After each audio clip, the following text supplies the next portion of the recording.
Hello guys, in this video I am going to show you how to search and add currencies in the My Currency Converter application. But first I just want to mention, don't forget to subscribe to my channel, because at 10,000 subscribers I am going to show you my whole YouTube revenue statistics and growth strategy, as well as how to make money online. Let's jump into it. First of all, open the application on your phone and then click on the plus sign at the top of the page on the right.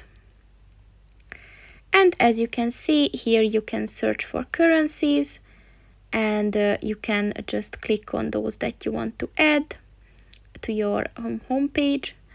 And once there's a tick next to them, it means that they are added, and you will find them in the home page.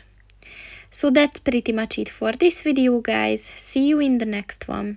Goodbye.